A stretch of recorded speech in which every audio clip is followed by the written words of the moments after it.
Looking for lotion? Fellas, ladies, you looking for lotions? You looking for beard oils? But unfortunately, everything you get from mainstream got chemicals in it and it's probably killing you?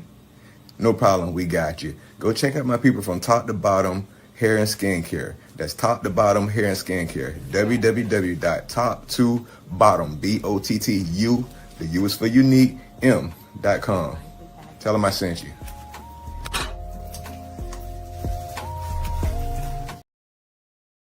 Yeah, tell them I sent you. Using OG Network 26 promo code to get 15% off your purchases of $35 or more. Tell them I sent that's you. right. Tell them that Ron sent you. The OG Network sent you. Yeah, make sure y'all take advantage of that promo code OG Network 26. That's OG Network 26. And you get 15% off all of your purchase of top to bottom hair and skincare products if you spend $35 or more. And believe me when I tell you, I already did it. Discount works out very, very well, especially when I was buying my Vanilla Bay body wash. When I place my next order, that means I can get 2 body washes because it's going to be a discount in it. Because I'm definitely going, I got to get me some too. Like, really, I got so much stuff going on, I ain't got time for nothing. Hey, man. You know we're here But, for you. it is what it is. Thank God I bought the other 2 body washes, but my Vanilla Bean right now. I still had something to wash my behind. I like the other 2 too. But my Vanilla Bean, it's running out. And how many people try to commandeer that vanilla?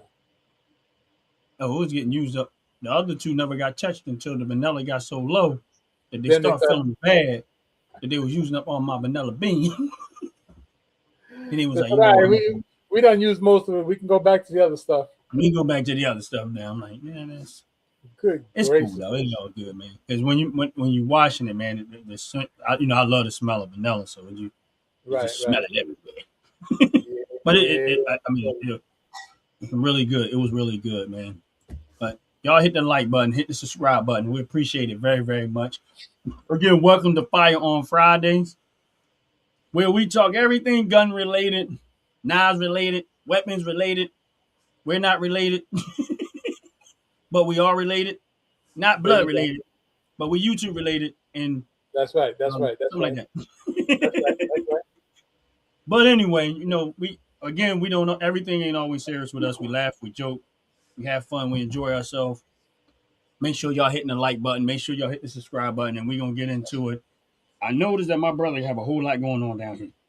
Y'all, y'all can't see what I see. So I'm just giving y'all an idea. He got a lot going on down here. And we don't know where this is gonna go today, but we gonna definitely get into it, my brother. Um, why I see something look like an animal though?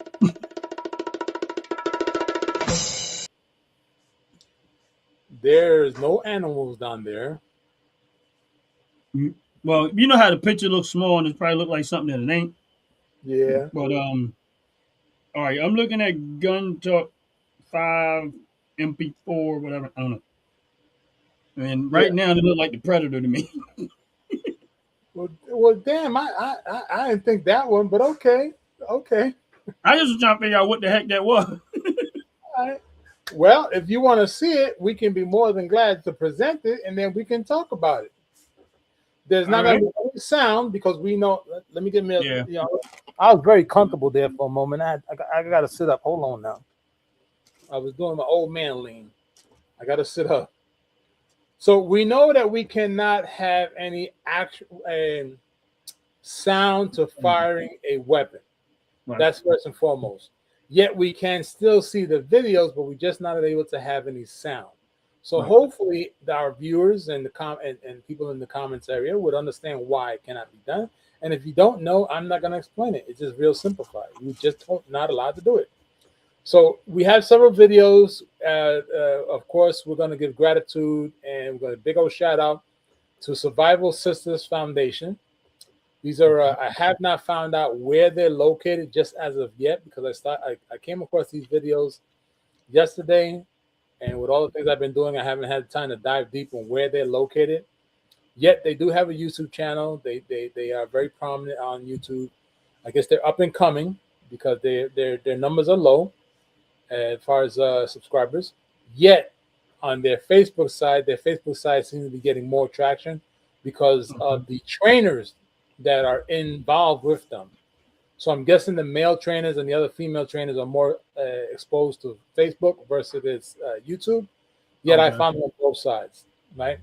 And with tonight's segment, I just picked 5 or 6 of my favorite clips Okay. because we know how we talk about how training is very, very important, Right. from drills in your home to going to the gun range, learning about weapons, learning how to fire weapons, understanding how dangerous the weapon can be before you even put your hands on it is very Right. crucial, right? And we've talked about pistols, shotguns, BMGs is what I want to call it, gauntlet guns. I mean, we've covered a Yeah. plethora of weapons. Revolvers, rifles. Right, right. And we've seen how, give a big old shout out to Red Phoenix and her husband. When we Right. first on our first couple of episodes, we spoke about her and her collection of firearms and how well she does with her weapons. And she's not really so much an advocate for weapons; she's more advocate for holsters for weapons, Mhm. especially when it Yeah. comes to women. So that's her thing. And big old shout out to her because she does show a plethora of different ways to get a holster on a female where it doesn't have to be shown as she's actually carrying her weapon, whatever Right. it may be. So that's the great thing that Red Phoenix has done. Now back to the Survival Sisters Foundation, which is what we're going to see a couple of videos on them. They are in training by, I'm going to say, I want to say gun experts. Not knowing if the guys are experts or not, yet they are actually training them on how to use certain weapons. And Right. certainly the weapons that I've chose, the video clips I've chose were based on how you, specifically Ron, how you always say you want to feel the kickback of the weapon. So that was definitely one of the This should reasons be why fun. I chose these 5. And I chose these 5 based off of the frames of the women that are using these weapons. And Okay. of course, it's interesting because you know how they say, well, I remember when I was a kid growing up, and I got my hands on the first time when I had we had a conversation one time before about this on one of our segments about how many booms did it take before you actually started feeling it.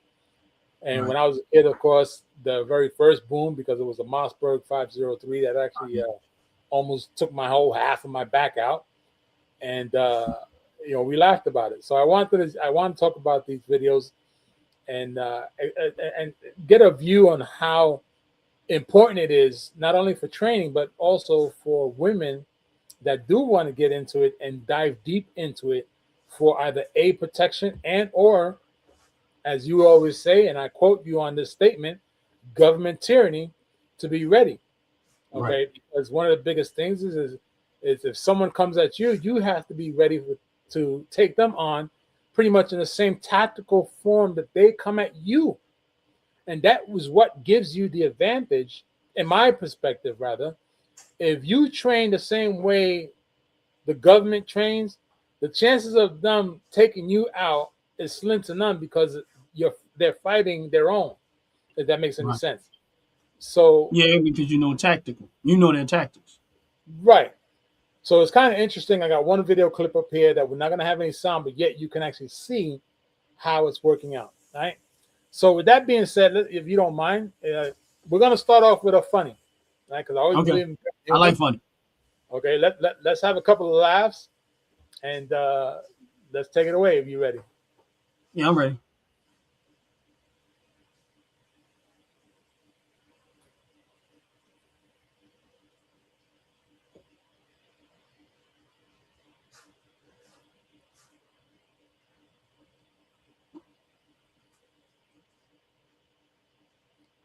Now, I'm They having a so, hard. Go ahead. so they attached a flamethrower to a 50 BMG rifle. That's badass. like it. I mean,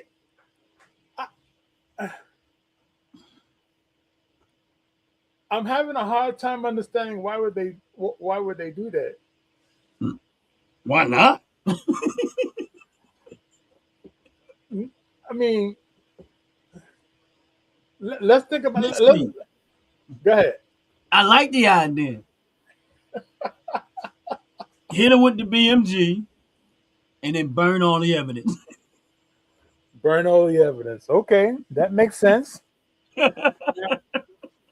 I'm just kidding around, but No, that's fine. That's fine. Listen, that's what we're here to do. We're here to actually have fun while we talk about these things. yeah, I would have never. Like, first of all, BMG's got a little weight to it, so I gotta give her kudos. There you go. There you go. I gotta give her props that she's holding up. You know, they weigh about 30 pounds. Right. Now, of course, she's not firing it, but the fact that she's holding that weight the way she's holding it, I gotta give her kudos on that one. That they're not light to hold. And then you figure the tripod, the scope, and then the flamethrower on there. She probably sitting there holding it well over 30 pounds from me. Oh, definitely weighing over 30 pounds. Definitely. And the interesting is that she doesn't even have a magazine in there with the, the very heavy bullets. So, yeah, kudos to her for holding 35 plus pounds so comfortably and maneuvering the way she is with the flamethrower. As I sat there and I was watching this video when it came up on my feed, I was like, well, damn, Arnold Schwarzenegger would be proud.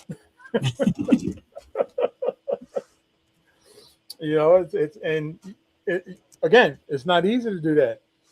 Yet to me, the flamethrower on a 50 BMG, I'm like, okay, well, what would be the reason for you to need a flamethrower if you're trying to hit something that's definitely over 2 miles away? I mean, like, yeah.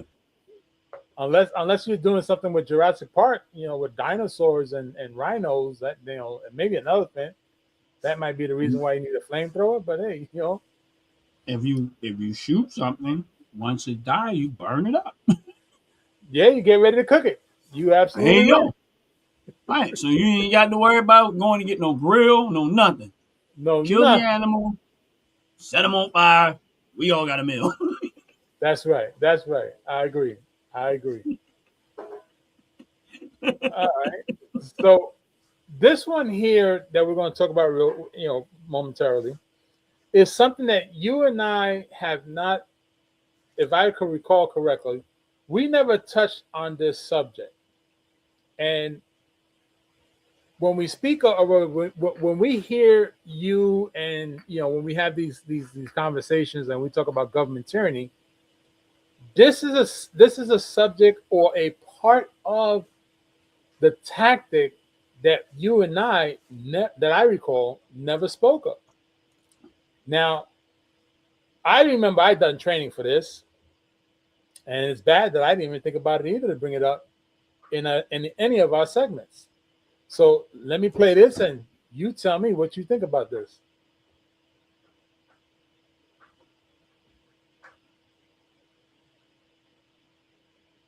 Okay.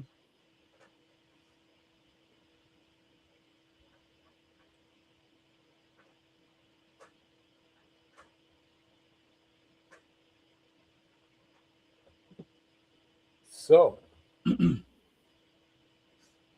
gas mask. There you go.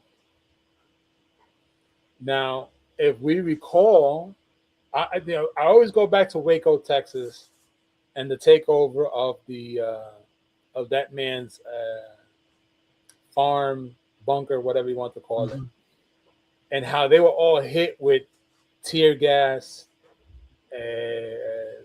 smoke grenades, and flashbangs. All these secondary or treachery devices to make you disoriented. Better yet said, I don't recall you and I ever talking about something of this nature. No. So I know you do a lot of drills. I don't do drills like that. There's no need for it. I don't think there's need for it because, of course, I have 3 different styles of protection besides the firearms. And I never thought about this, honestly. I never thought about obtaining a gas mask, an updated gas mask, for this same reason. Because even if it was not, and understand this, if it's not government tyranny and it's just a group of people who want to do harm, Mm-hmm.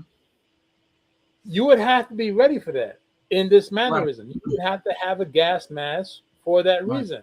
Either A, for your own self, if they throw tear gas at you, Mm-hmm. yet turn the table around, you throw tear gas at them, they're not expecting tear gas. Now you pull out your mask. Isn't that a much faster way to take out your opponent? Yeah. Now, of course. Now, it's funny you say that um about the gas mask because I have about 30 of them. What? You have 30 gas masks in your possession? Not That's probably a little more higher quality one I have. All right, so um you ever heard of the company called Draeger? Yes. Please They pardon the make them. move, Bob. They make them. Right. Now, of course, these ones are probably outdated, but they would throw them away in the garbage. And And you the snatched government them made up. them do it. They say, "Oh, you had them for over a year or so, and they make them throw them away, waste them." How does a gas mask go bad? It doesn't. My point exactly, but the government will make them get rid of them because they make them for the fire department. They make them for all the military. They make a lot of this stuff. Right. They would throw them in the dumpster. That's not smart because now a gas mask will only go bad, and this I know for sure, is if it's a rubberized mask. If it's 99% rubber, you have to treat it. You have to put oil on it. You have to always make sure that it stays soft. You know, that there's a thing back in the day My, that my they thing would is call this: it's, elephant grease. it's best to have something to nothing. True. So Very if true. you're gonna throw these things in the trash, I'm gonna go get them out the trash. This is true. And that's how I ended up with. So it's not like I went out and bought them. I'm like, I mean, it's crazy some of the stuff they would throw away. They would throw away scuba gear, Now, scuba gear, I could understand because right? depending Because on you're the going scuba, underwater, right? You're going underwater. But my and, point and it is, takes it takes. I went diving once, right? and I said once because I wanted to try it out. It's not a very. I never went diving, and I ain't going to. I ain't gonna try it again. I can tell you like that. Yeah, it was a lot of fun when I tried it.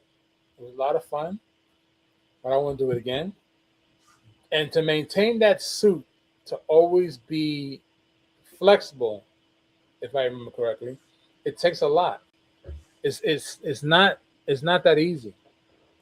It's not. Because I'm a Elements very good are. swimmer, but I ain't going scuba diving, Well, you shouldn't go scuba diving if you're not a good swimmer. huh? No, I'm a very good swimmer, but I'm not going scuba diving. Why not? You notice something about me fishing, Jay? You know where I'm at when I fish?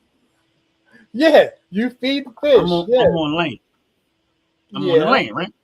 yeah, All right. That water is not my turf. It's like you from New York, right? I'm from Philly.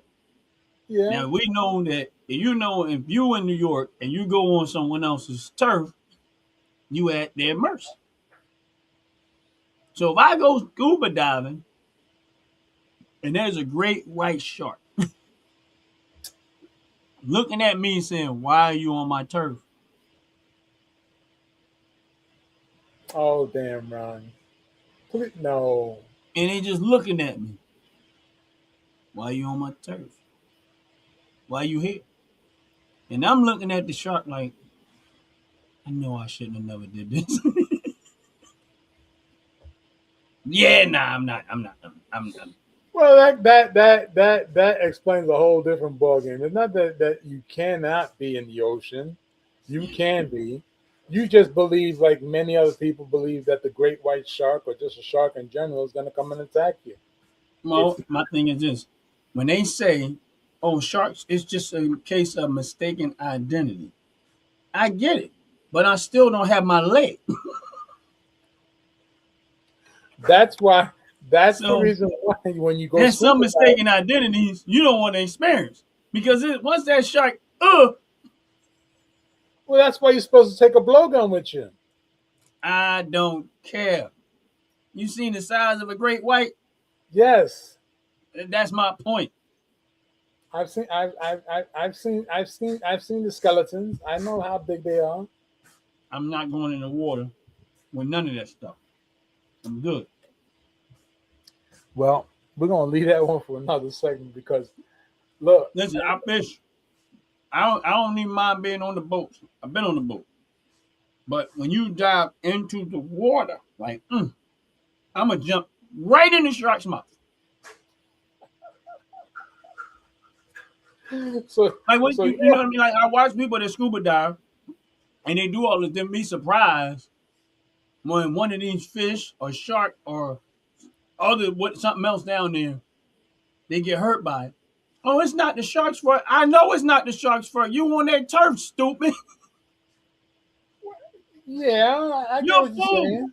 Now, listen, if the shark come on my turf, now you fool. Well, See how that works? If a shark jump out the water and he on my turf, I get to fillet him and eat them. If I'm on his turf, he get to fillet me and eat me.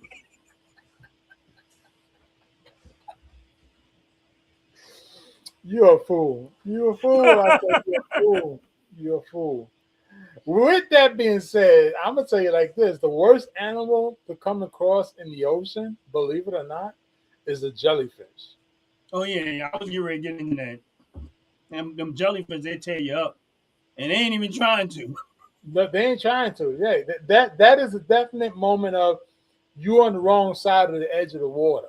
Yeah, man. That's what that is. Imagine you going through when it's a harvest a bunch of them and you Listen, got nowhere to see right there, see that right there.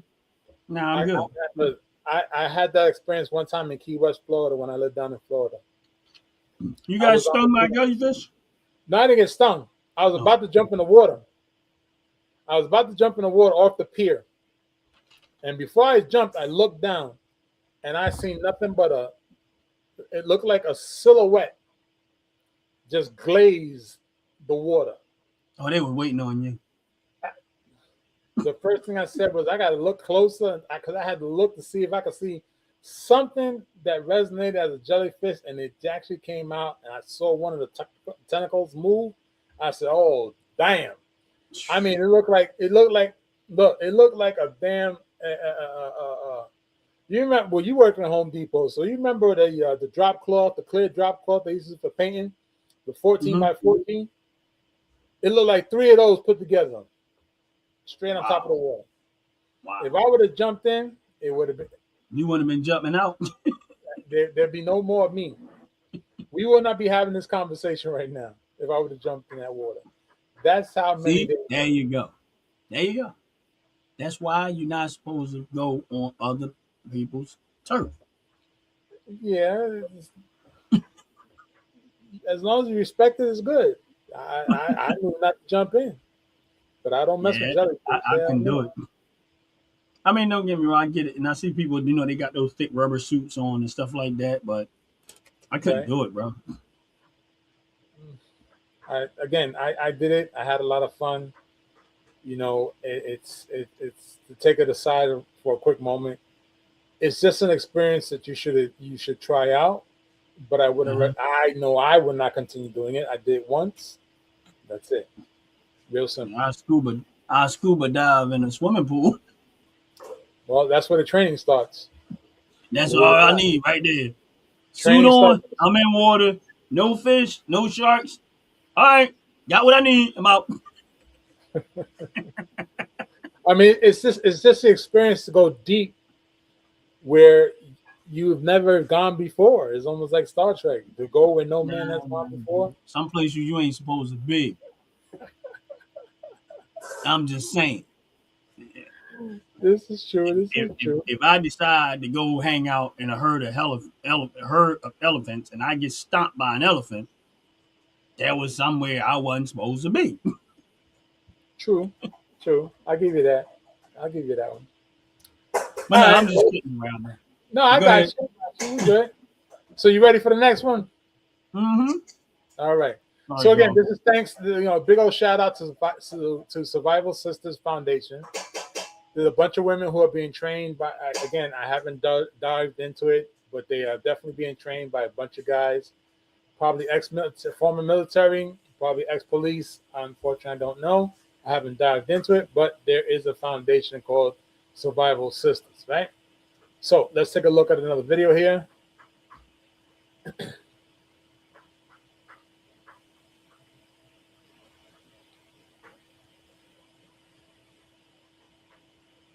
Look at that smile. Look at that smile. Look at that smile.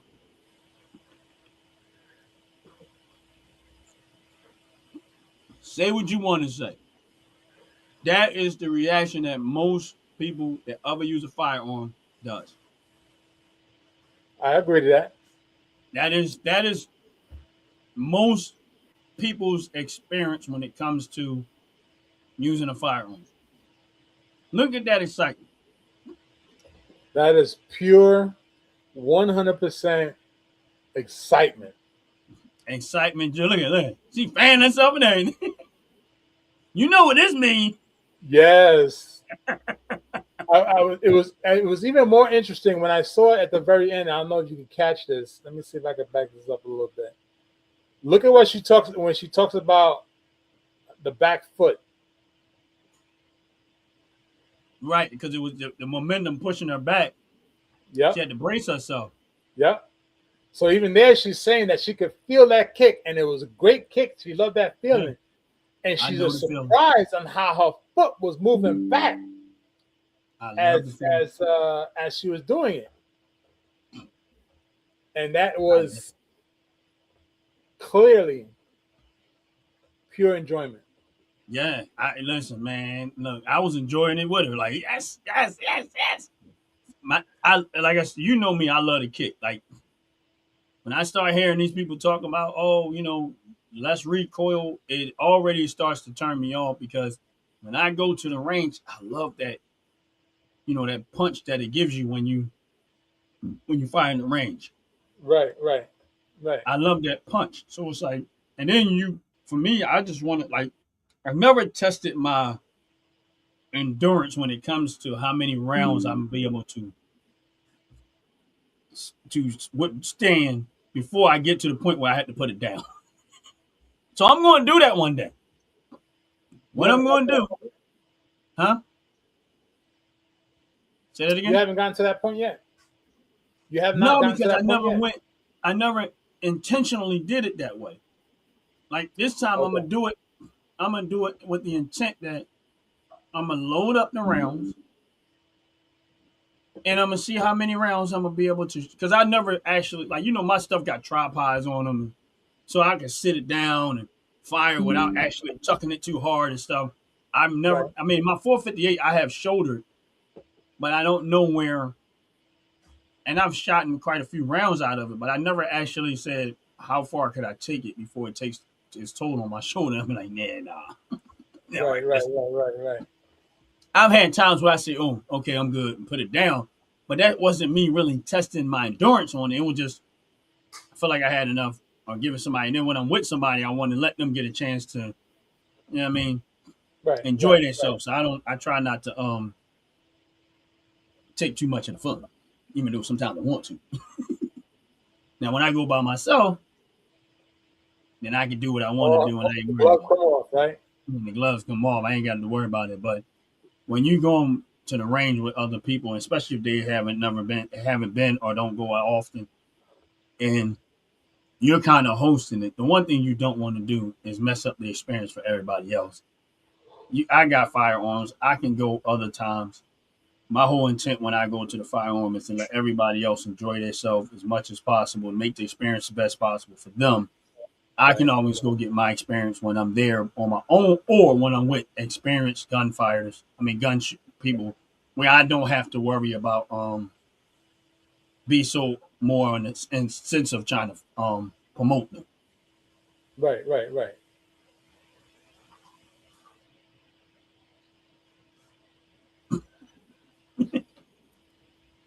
All right, we're gonna bring that statement up.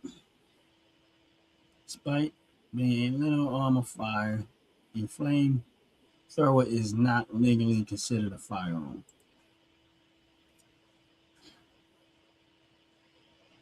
There's truth to that. It's not a fire. It's not considered a firearm yet. It is an actual firearm. But here's a funny thing. I had a Why is thought. it called a firearm if it's not throwing fire? Meanwhile, it should technically be called a firearm because it's throwing fire and you're holding it in your arm. This is true. As opposed to a flamethrower, because it's not really throwing it, it's just extending it from a device. It's not throwing. So, let's not give the powers that be any more ammunition to keep certain things away from us. Right. But that's the better thing. Like I said, I love the recoil, man. I enjoy it, but I do want to one day test my my physical endurance to how many rounds. And the 5.56, it does have kick, but it's not a shoulder beat. Right. Now the 458, yeah, 12 gauge shotgun, yeah. Those are guns that have enough kick that you're gonna feel it in your shoulder after a while. Facts. So one day I am going to test that theory of how many, because we had that conversation, how many shotgun slugs how many will I be able to, before how many on my shoulder be able to take, right, before I say yes. Ow. Be like a Tootsie Roll Pop. Ow, ow, ow, ow. Now, interesting. Hold on. Now, interesting thing that you just said there. Did you ever see the video of the guy who literally put I think it was a 4.56, he put it on fire because he was running so many rounds through it, including the silencer? Yeah, I think so. You sure it was a 458? Or was it a 5.56? I thought it was a 4.58. It might have been. I got a lot of videos of 4.58 people shooting them and testing them out.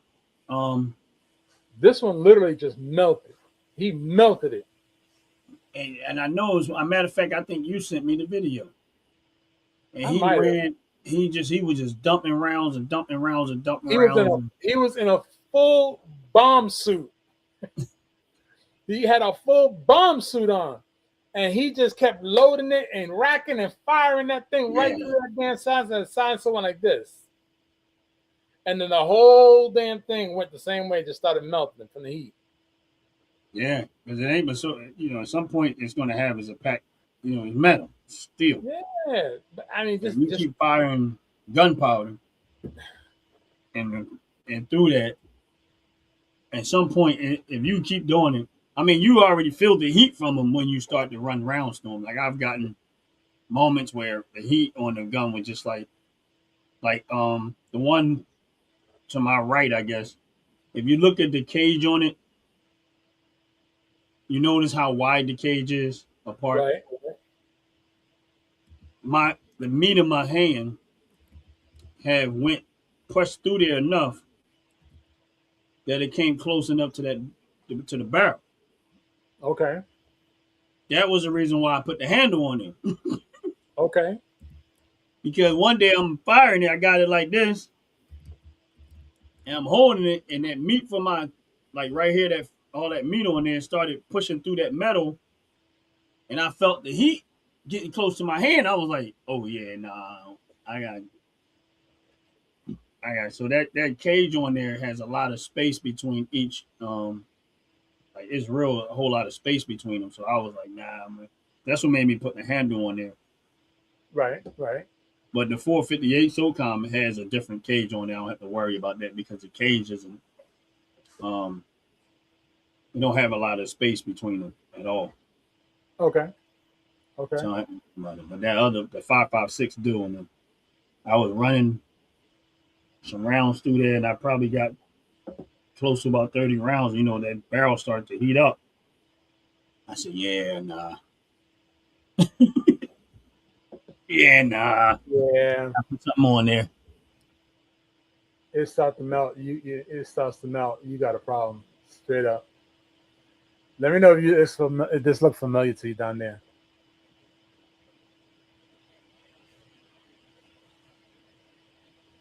Is that the one? That looks like it's the one, ain't it? Is that the video? That's the video. Yeah, it looked like it. I can't really tell totally, but yeah, I get this down here. This guy, that's all he does. That's all he does. This is the M16 one. But this guy here, see how that thing is just melted? Yeah. Done. Done. Done.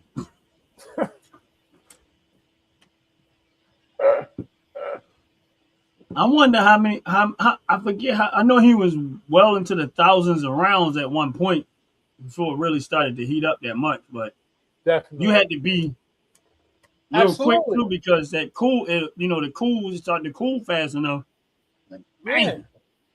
Straight click right. And that was crazy. That's why it was so funny. So I got a question. Go ahead. I got a question for anybody that's on the live, and I know we don't have a whole lot of people, but at what point do you go from being, you know how you were talking about earlier about training, right? People getting trained. So at what point do you think a person is capable of being considered professional? Oh shit, that's a good question. Like at what level of experience does all of that count? Because I always wonder, like, where level do you know what I'm saying? Because a lot of people got firearms. I had one. Now, do I consider myself a professional? No. I never even honestly thought about it. Have I taught people how to use firearms? Yes, I have. Right. But do I consider myself to be professional? I never even gave a thought. Like some people say, oh, go get certified here. But again, a certification still comes from someone else. It's not like, you get what I'm saying? Like, so whether you got a certified or you don't, you either good at what you do or you don't. This is just me personally, my personal opinion. So at what point do you say to yourself, that's a professional person, a gun owner, a gun, they're good at enough at their job, at what they do to be able to teach or train other people? Like, where does that lie? I don't know if there is even if there where that lies or where that point is at, but right. When you was talking about it, that question kind of hit my head. Like, at what point do you consider a person to be a professional gun person or gun? I mean, I'm not talking about somebody that make guns, right? Like gunsmith. I'm talking about someone that trains or teaches or feel they on the level where they can consider themselves a professional gun user or trainer or whatever way it go. An instructor, a gun instructor. Yeah, gun instructor. And I'm not talking about based off of somebody giving you a certification, because I've seen some of that. That just means you book smart. That's all that means. But the actual hands-on, that's a very good question, and I'm gonna have to flow with a concept that might be overlooked. I would have to, I would have to say the best persons, whether they're male or female, that would be considered to be expert instructors on using firearms would have to be people who are former military, Okay. in my opinion. Okay. And let me elaborate why. First and foremost, we have to understand that former military people, male or female, they get taught on an array, a plethora of weapons. Okay.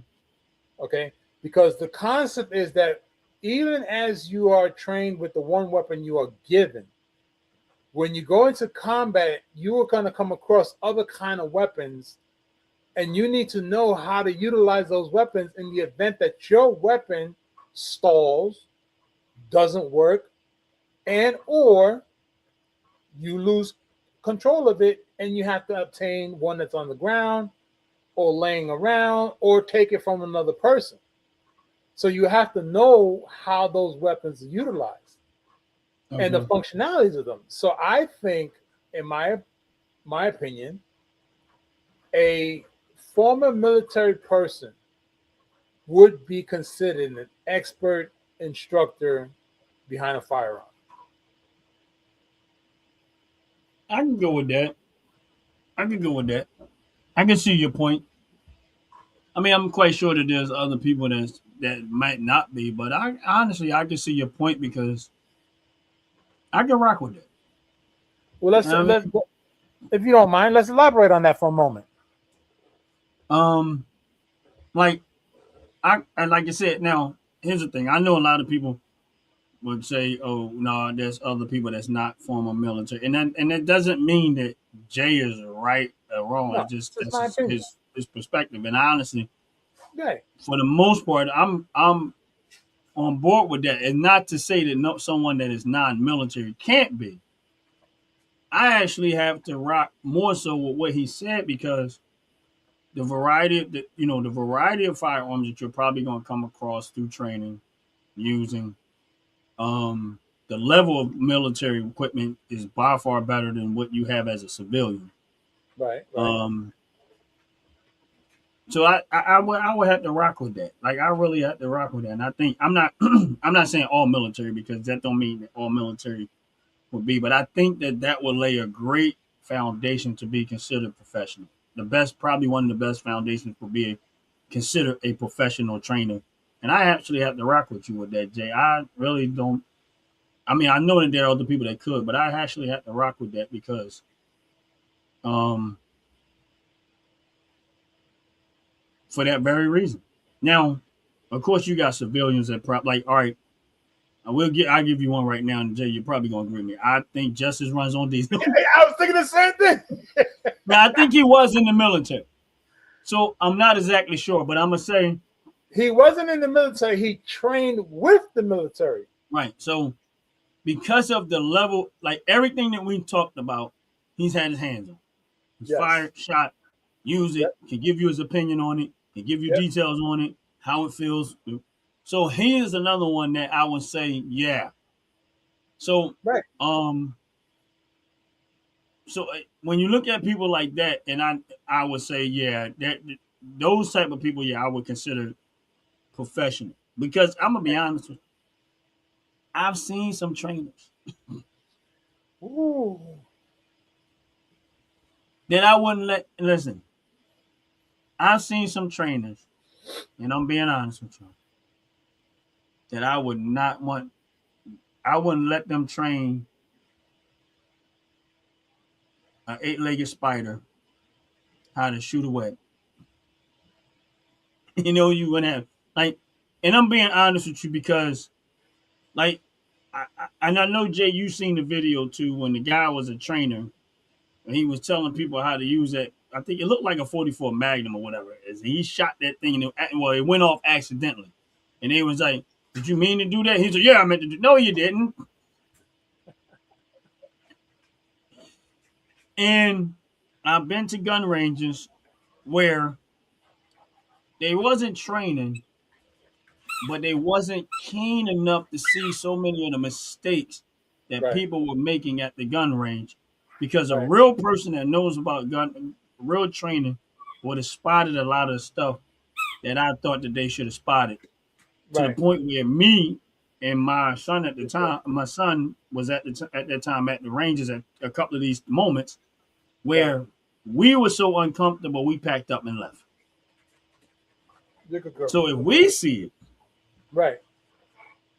That's and good we girl. see it more than once to the point where we've gotten so uncomfortable that we had to leave because all we thought was there was an accident about to happen. Oh, absolutely. Right. Because So we packed up and we wrote. So absolutely. yeah, there are That's people the that smart thing to train do. on firearms that I would never, ever, ever let want to have any training done for. And that's why I've been. And listen, I am not one to sit there and tell you that I am a professional when it comes to training people. I have Okay. trained people. I train people based on the level that not of knowledge that I have. But the one thing I always say to them is, if you want to get good at this, go get real training. I can Right. only teach you to the level that I know. Right. And I only can teach you because I only shoot what I own. I Right. don't, I don't go rent this, rent that, rent this, rent this. I work with the stuff that I own because in my mind, if something was to happen, I'm going to know how to use what I have, and I Right. want to be good at what I have. That's just common sense. But I don't like I said, I'm not saying that we're both right, but I actually have to rock with you with that one because I think that lays a great foundation to be a great trainer, and I don't think there's going to be too many people that can compete with that. And and I give credit to many, many, many instructors out there. And just like you said, it even as you have a certificate saying that you can actually be an instructor, it does not mean you have the actual hands-on experience. Because again,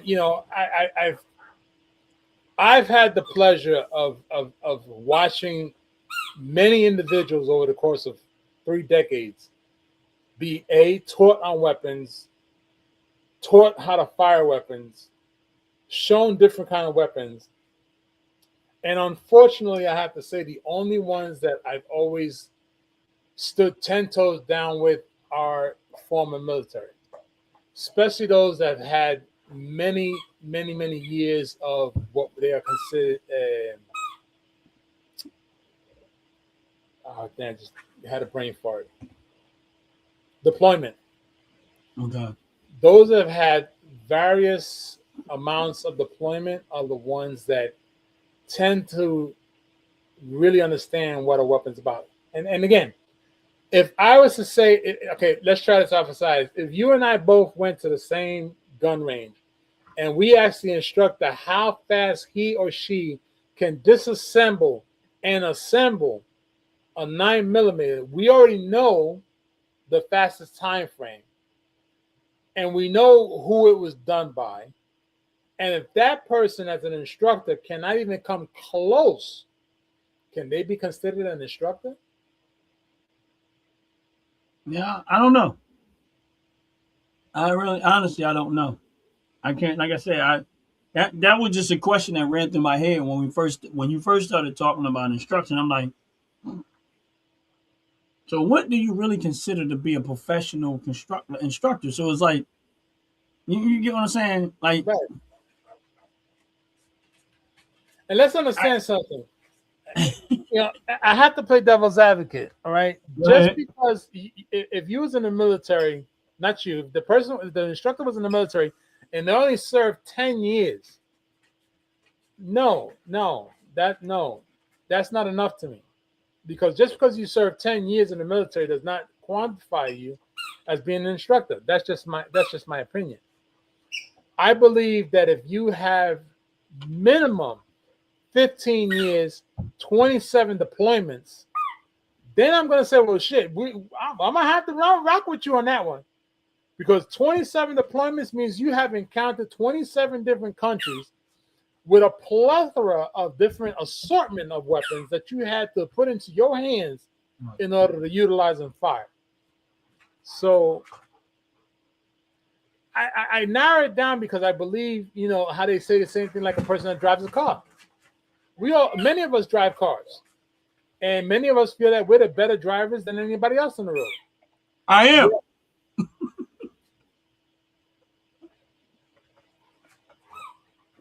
Man, we know you don't be doing no 85, no 60 mile an hour zone. What the hell's wrong with you?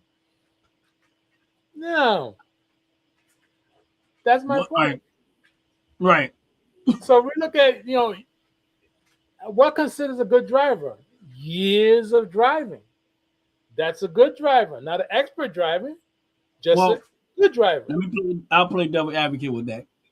I have to disagree with that. Go ahead. Explain to me I think there's something that you're leaving out. Because I think it's something that you probably wasn't considering. Okay, let's say you got two people that have been driving for 30 years, right? Okay. One accident free, one get in an accident every 2 years. Okay. That's the point that was where I was going with it. All right, so if the person that's banging out in cars every time you turn around, but they've been driving for 30 years. Right. Are they still considered professional? I see where you're going.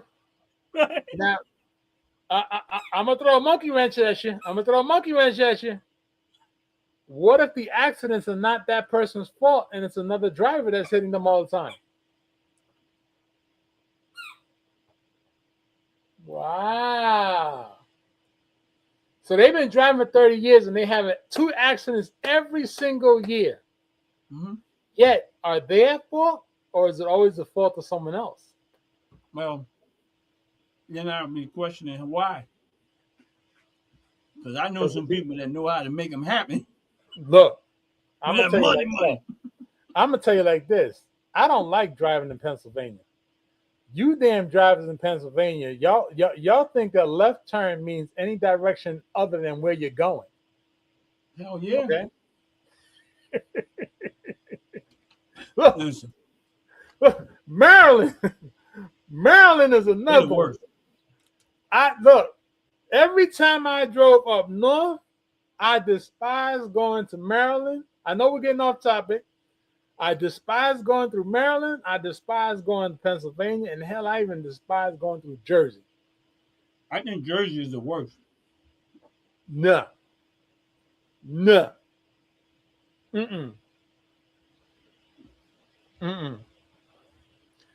York is the worst. I think New York because it's just overcrowded.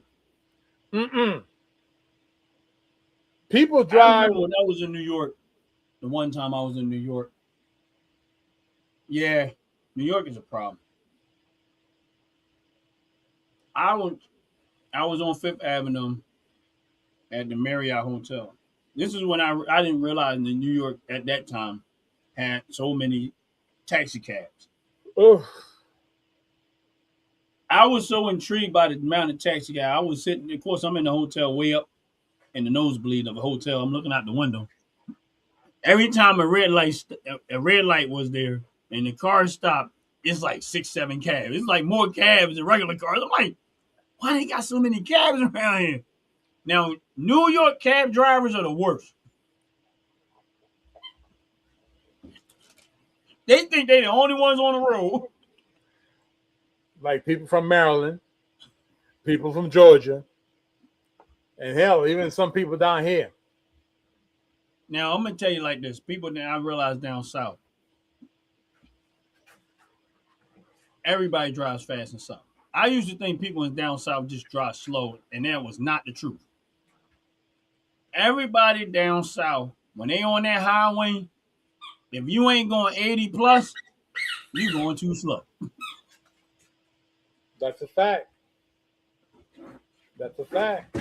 If you ain't going 80 plus, you going too slow. That's a fact. I was like, man. Even even being in Philadelphia, if the speed limit is 55, they might average at 65. Yeah, I can Now, see that. sometimes you might get some people to push the envelope, but if you're looking at the regular traffic, 65. Now, the only one you might see faster is when they're on 95. If it ain't that much traffic, then you might see them hitting, 75, maybe close to 80.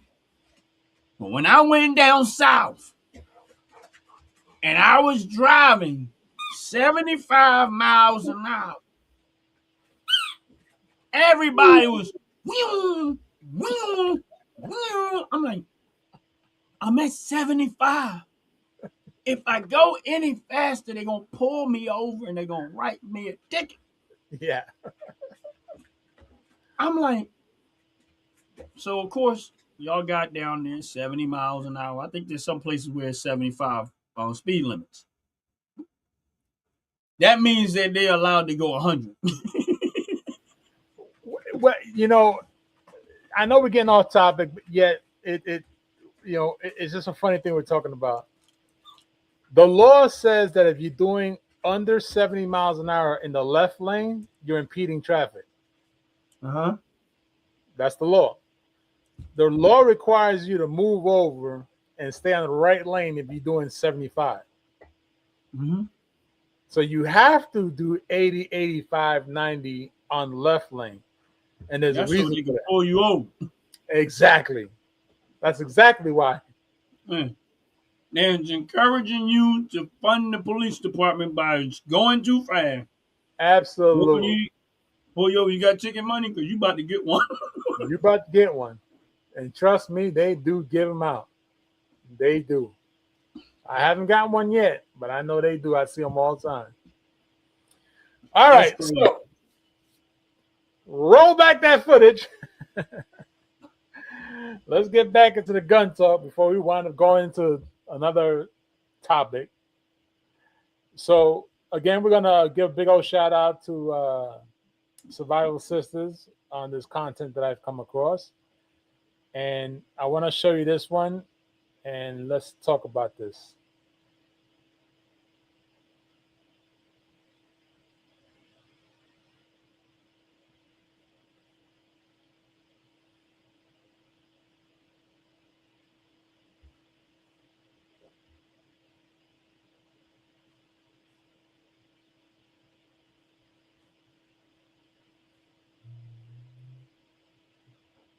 Okay, let me pause it right there to give you an idea of what's happening. What we're not able to hear is ding, ding, ding. She's hitting every single target. Yeah, I seen the target move when the camera did get there. You could see the target moving. Right.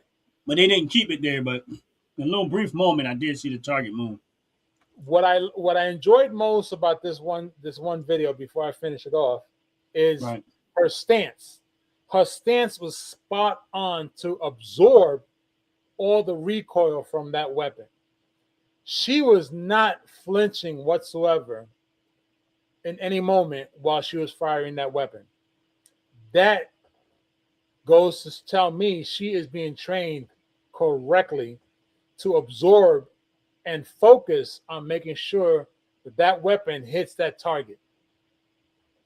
Let us continue.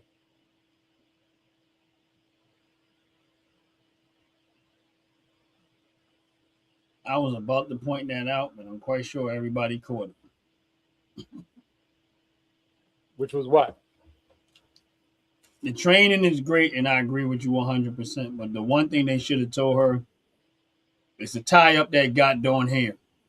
I agree.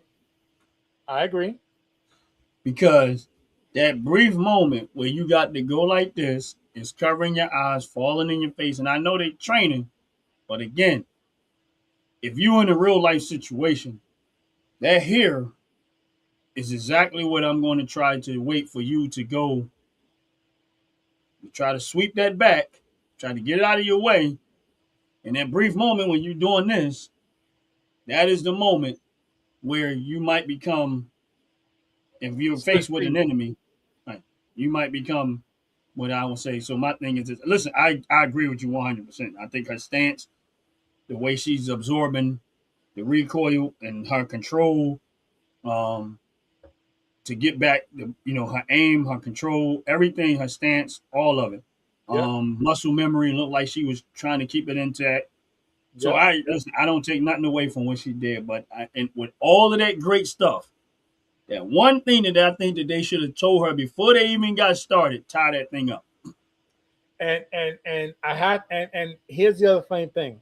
I want to piggyback off what you're saying, Okay. and I want to add one other thing that I'm not sure if anyone else noticed. Even as she's training, even as she has an exceptional way of standing, absorbing, muscle memory, functionality, all that. As you mentioned, her hair, that's fault number one. Fault in my eyes, fault number two is she didn't have proper ear covering. Right. Because even as you're training, you're supposed to have ear covering because that gives you even more focus time for you to actually block out any other noises and also gets you to learn the weapon that you're firing for. If it moves a specific way, you're not concerned about the sound. You're more concerned about how it feels in your hand versus the sound. Because I've seen where the sound of the actual projectile coming out of the cartridge and it continues to rack, that throws off the concentration of some people. Hence the reason why, if you ever notice, some people blink when they're Right. firing a weapon. So Right. the covering of the ears will force them to always look at that flip, flip, flip, flip, flip, Right. flip, flip, regardless. That's just me. That's just me. Now I You know? think military probably be trained where the sound because they want to get used to it. Because if you're out in a situation where you're firing and they firing at you, that's gonna be sound everywhere. The I only don't thing, know. I'm not in the military. I'm just assuming that if I'm training in a military type situation, I think the sound where initially will be a distraction because you now honestly speaking, when we get to the distraction part, I think that's another reason why I think it's good to be at a gun range when there's more people there sometimes, so that you keep hearing all that going on. Because I kid you not, my daughter, man, when she was jumpy, I, because she didn't want to touch, she didn't want to do it, she didn't want to shoot, she didn't want to do none of that. right, right. Um, she just she's a girly girl like that sometimes. So eventually she did, but she didn't Right. want Okay. to. But I think a lot of that when you in that atmosphere, because I know the first time I went to the gun range, I was because it was so much going on, and I'm like, Right. yeah, this. But after a while, you hear it Get so used much, to it. Yeah. you get kind of used to it. So I think to some extent, um, like I wear earplugs because I protect my hearing because Right. guns are just loud. Now I don't know if they had something to suppress the sound with that, and maybe that's probably why she didn't have it. I didn't. We would have to go back and watch the video to see if there was some form of suppressor on there, Right. but I wasn't even looking at that. I don't think I saw a suppressor on there. I just think that it I was didn't. Yeah, it wasn't. but that means that it was probably pretty loud unless she had those real small plugs I inside think her she had the. ears. I think she had the construction plugs, which I Yeah, disagree with. Those things, I don't like them things. They almost useless. yeah, I agree. Like the ones that I have to cover my ears. Yeah, I And think that's the best one. yeah, and the ones that I have, they have a knob on them, and it has sound control. That's a real good one. Yeah, That's a so real they good one. you can turn them up, and not only you hear the sound, you hear people talking. So I don't have to do this. Like how Right. people, what'd you say? Huh? What? You don't have to do none of that. When you turn them on, it picks up all the sound, and you control the amount of sound you actually get into your ears, and it will make sure that it's not loud. So if you firing every sound when they firing off the guns, you'll hear it, Right. but it's all at the same level, nothing just higher or lower. It just so. But if somebody say, hey, around whatever, you can hear every sound that's going on. So the ones that I have are pretty good ones. I spent some money for them, but that sounds like a real excellent choice that you made there. oh yeah, yeah, yeah, yeah. I didn't even know they made them. What happened was, I was using those plugs, and I was like, I don't like these. And then I went back to the gun show, and I said, yeah, I want to get me a pair, a decent pair covers my ears. And first I was like, I'm gonna get me some little 10, 50, like some $20 ones. Right, right. But then I started asking questions. And then the guy started explaining, oh, this does this does that, this does this. And I was like, oh. And then he had one, he opened it up, had one, he opened, he put it, and I put it on. And I could hear everything that was going on. I was like, yeah, nah, I gotta get these. So they ended up costing me like $80, which in my opinion was a That's good still money not to bad. spend. Well money That's not spent. bad at all. I mean, you put some decent, make sure you got good batteries. And what I would tell you to do is this is something that I do. If you go buy you some, whenever you're not using them, take the batteries out of them. Don't leave the batteries sitting inside of them because what people forget about batteries is that they corrode That's true. and they will tear up your electronics. So That's any also moment that you're not using it, take the batteries out.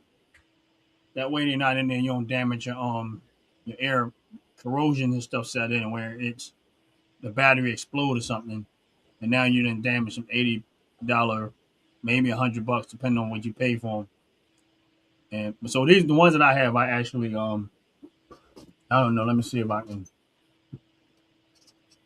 reach them. I know they right here. See, good and pair. there's right here. There's a knob Yep. that controls the volume and stuff like that, and they're adjustable.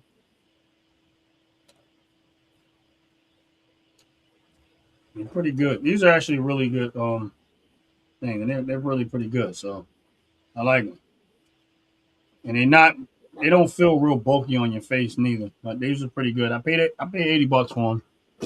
It was money well spent. Very much true. I agree with those. Those are the ones that I don't have any yet. I know of those because I've seen them at the gun range when I went. They're very, very good. Very, very good choice.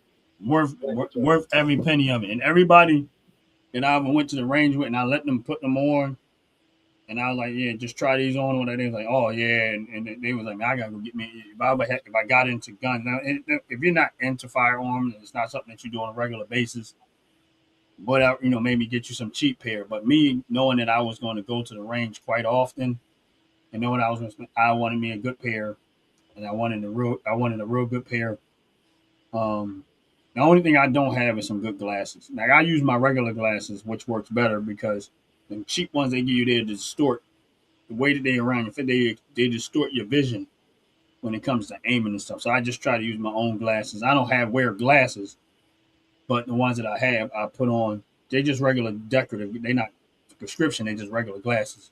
But at least they don't distort my vision Right, right, right. when I'm firing. But All right, ready for one more? yeah, what else we got?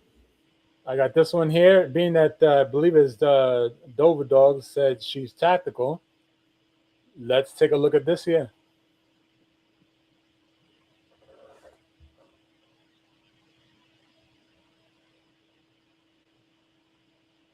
Again, we cannot produce any sound because we're not allowed to have any sound of firing. Right.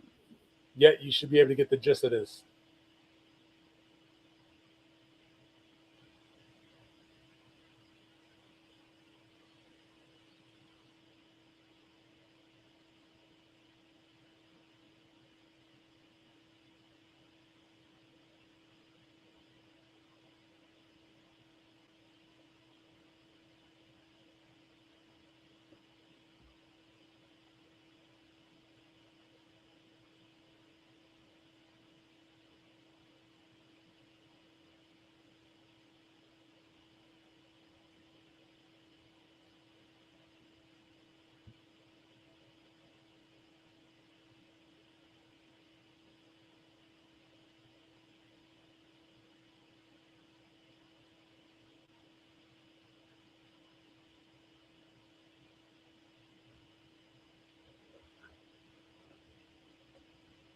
Yeah, the first one the camera went back to needs work.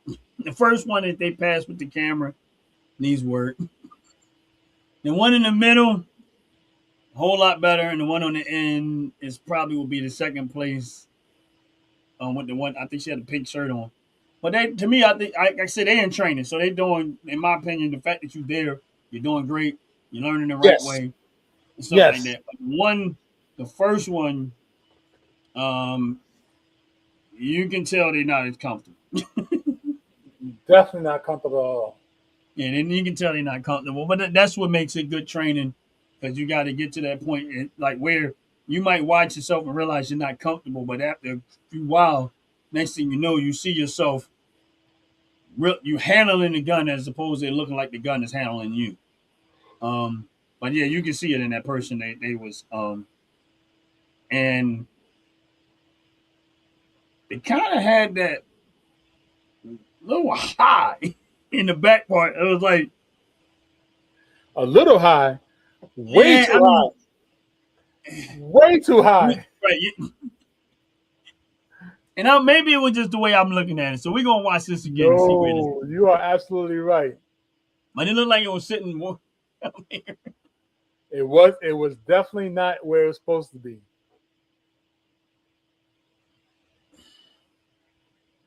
Now you see how they tuck down shoulder. You can see where Right, they're positioning the gun. But right, that first one, the first one that went past, when after you'll see it when they run back to Bart. What I'm talking about, right right? there, See that? Yeah, right there. yeah. The fact that That you can see, yeah. Go ahead, Ron. Go ahead. that's a bit concerning. I don't now. Here's the thing. I don't assume that it's wrong because I don't know what the person's physical problem is with them. But it's just no. I'm not saying it's what I'm saying is that some people have like arm shoulder issues, disabilities that we don't recognize. Right. Maybe slightly retarded. I don't know. I'm joking. But that just, yeah, Well, yeah. I'm Because gonna. where, all right, you see where the end line of the barrel and the bump stop, whatever, everything, that should be, in the shoulder. Um, I guess at some point they'll probably start to teach them, you gotta, you're gonna have to get better at that. But I don't know. Maybe they got neck issues where they can't bring their neck down. I don't know. Listen, I'm agree with you 100%.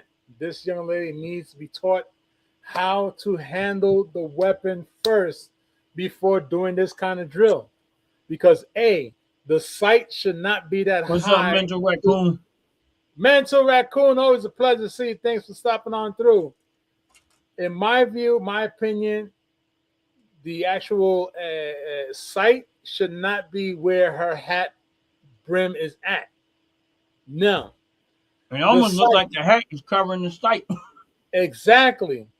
The stock, the whole stock is supposed to be planted inside the shoulder. The whole Right. stock. The fact that there's partial of the stock exposed, that means that her recoil is not contained. She's going Right. to have a lot more recoil, which is not good, which could actually dislocate her shoulder if she had to fire multiple shots at one time. That's just me saying. So, in Okay, my again, opinion, that needs to come down. She I needs to agree. lean forward more I agree. so that everything is in line and she'll be able to absorb the recoil a lot more than what she's at right now. This is just my opinion. I'm not saying I'm right. I agree with you. But that was like, Okay. Right there. So right there, this tells me she's trying to focus through the sight and the scope at the same exact time. Mental Raccoon said that's a broken shoulder with his gun. And I I would listen, agree. and it I, might be. Honestly, it would be with mine too. I would have to agree. Look at where her hand is positioned on the grip. She has no recoil control. Nah. Zero. Her hand Yeah. is not even assisting to keep that recoil. because her Yeah.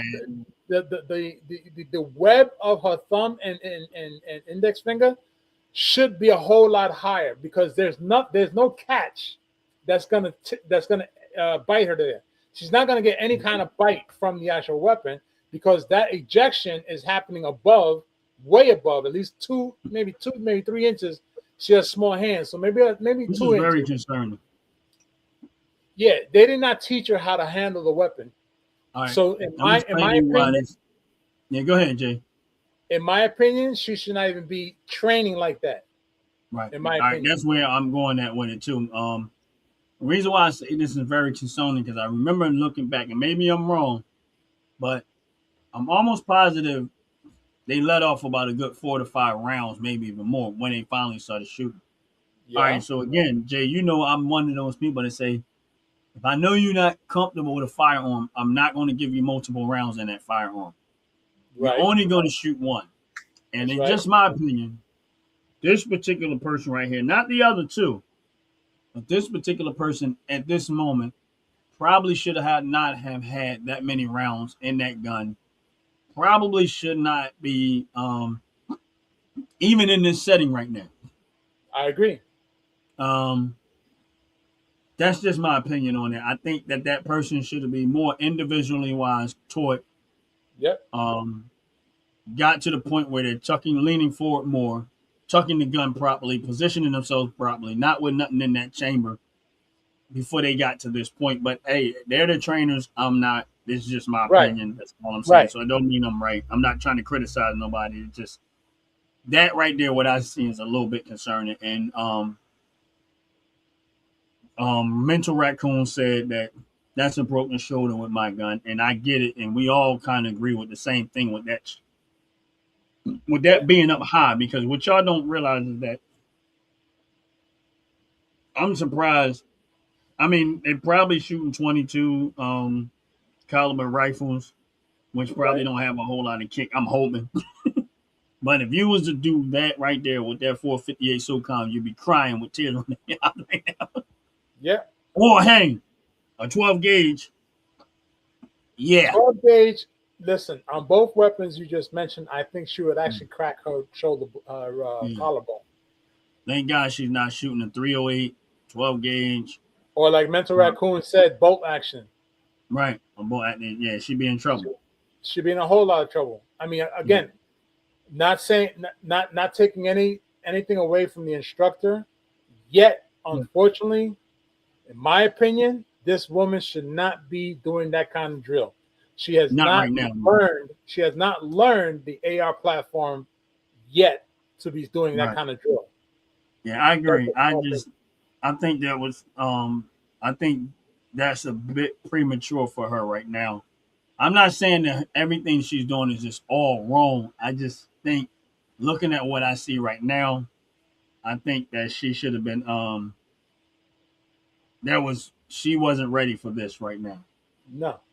Well, I'm going to disagree with you on that one, and I'm going to say they should not have let her on there, period. If you look at her wrist, look at the position of her wrist. She has no control over it whatsoever. So now her wrist is like this. I'm right. That's what I'm saying. If you look at this, and all you got to do is take your arm and do like this with your hand, and then try to see how hard you can actually squeeze. You can't. You got no. Because it's not natural. Right. You exactly. Can't. If you got that much bend, you lose strength. That means that if you fire recoil, you can accidentally drop that gun, or maybe even misfire or kick another round off without intentionally doing it because you don't have it gripped right. But this is my opinion. I am not a professional. I'm going to agree with you. I'm not a professional. From my experience, it's not a good look. So here goes another look. If you look at the position of her hand again, once again, she's going into a drop of a 45-degree angle. 45-degree angle drop should be vertical, or not vertical, diagonally 45. rather. 45-degree angle with the weapon. Right. Because if you have to draw up again, you have to be able to keep that wrist straight to get that full power that you need in that trigger finger. She, But again, like, this is a learn. bit awkward for me to watch, but Now look right there. Lost total control of that weapon. Let me back up a second. Watch how she loses total control of the weapon. Watch when it drops. That's a total loss of the weapon. Because in the moment of what we consider, okay, in the psychological world, fight or flight, at this moment, she's got both going, but she has no control over that weapon. Look at how she's, most of the weight, if we look at it this way, she's holding the weapon with her left hand where the magazine is at. yeah, like I don't. It's a whole lot wrong with this picture, but I just Now, like again, honestly, if you look at this right now, it almost looks like the gun is in more control of her, even though we know the gun is not really doing that, but it's just a figure of speech that I'm using. Is that it looks like the gun has more control over her than she has over the gun. this is true. And all right, I want y'all to look at where her hand is holding on to that magazine, right? Go ahead, Ron. What are the chances of that magazine being pulled out of there? There you go. There you go. There you go. I'm glad you said it. I'm glad you said it because I was thinking the same thing. Now, the other thing is that if that magazine is shifted or moved, there goes gun jam.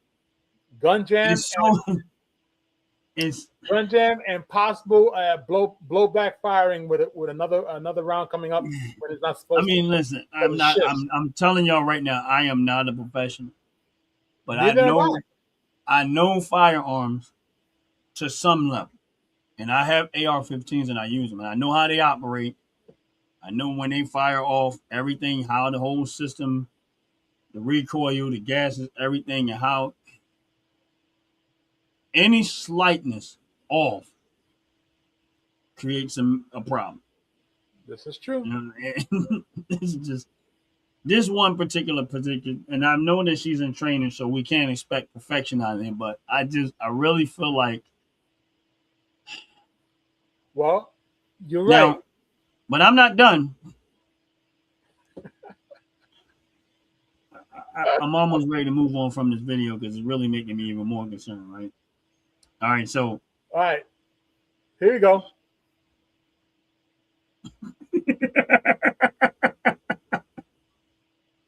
all right, hold on, even before her. All right, so you're training 3 people. Go ahead. They all turn left Right. with loaded weapons. Correct. Even though they had them aiming downward. Now, at some point, they got to turn back around and fire, right? That is true. And you okay with this one. But no, go ahead and run the. Look, right. Listen. I gotta be with you. I'm gonna be with you on this one. I totally disagree. This woman's not supposed to be there because why does it look like she's walking on crutches right now? I thought she was gonna start trying to sweep the grass by having the damn stock underneath her underarm. Right, you know how like crutches. Yeah, like crutch. You like when you getting ready to pick up, you got the dustpan and you gotta, sweep up the stuff. Why is it underneath her underarm? It's always supposed to be locked into the shoulder. And here's the worst part. Look how she has 4 fingers on the magazine near the release switch. Right. I told you, I said everything is so much. Now, technically, the instructor is probably, like we said in the beginning of the segment, what does it take to be an instructor? Is it book smart, or is it actually what we consider street smart or physical knowing? None of these women should all have turned at the same time, because technically, it's supposed to be one turn, second one turns, third one turns. Right. Because it always has to be someone watching what you're shooting at. Right. First turn, start running. Yep. Second turn, start running, and make Yep. sure that you're not in line with each other. Correct. Uh, yeah. Honestly, I wouldn't even have 3 people out there that's rookies. Like, if y'all experience, Now, now now, what if somebody trip and fall? now, right here, this is the reason why when you're training a group of people on how to what is called disperse, meaning Yeah. each individual is moving to a different position. Hmm. You notice how the girl in the pink shirt is ahead of the girl wearing all black. Right. And that's what we were talking about. So the girl in the pink is supposed to be the cover for the girl in the black. The girl in the black is supposed to be the cover for the girl in the white. Right. If you also notice, the girl in the black, she's holding the weapon with one arm. Yep. So now you have no control over the weapon. Because if we watch when she comes to reset, she resets and she puts the weapon in her left arm. See? And then running at you with loaded.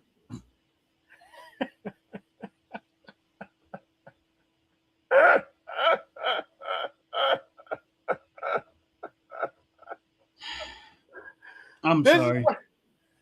no, I'm sorry. listen. I'm sorry. We cannot be sorry because A is humorous and B again, we're not professionals, we're not You instructors. sure? With this kind of buffoonery, I'm totally I'm starting to look like one right now. Look, the girl in the black should not even been there, just like this Yeah. one here in the white shirt should not have been there.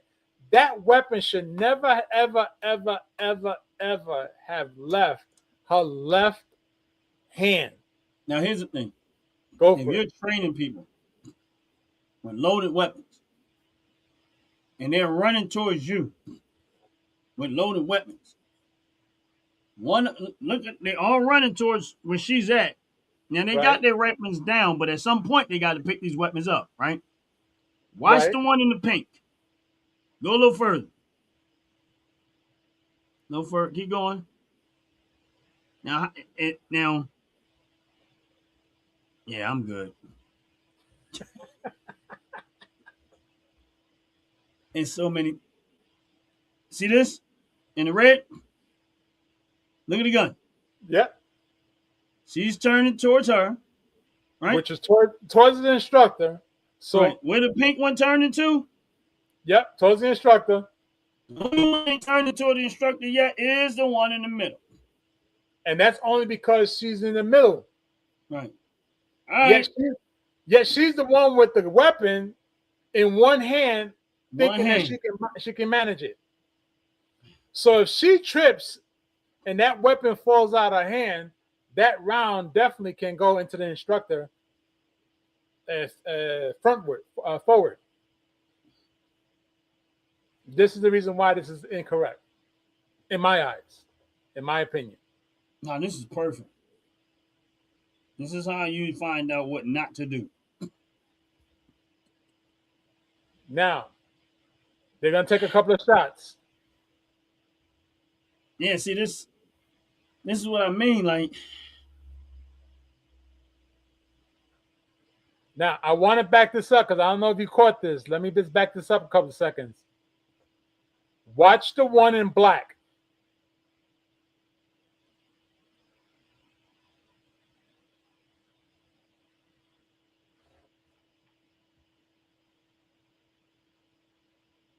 Why, in fact, if you're hitting a target, you're lowering your weapon when hitting a target?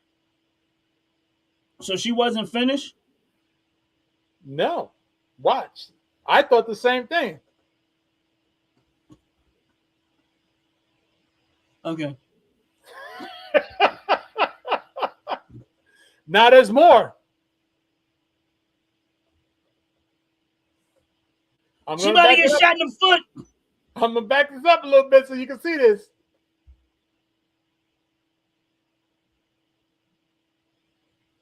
Right in the foot.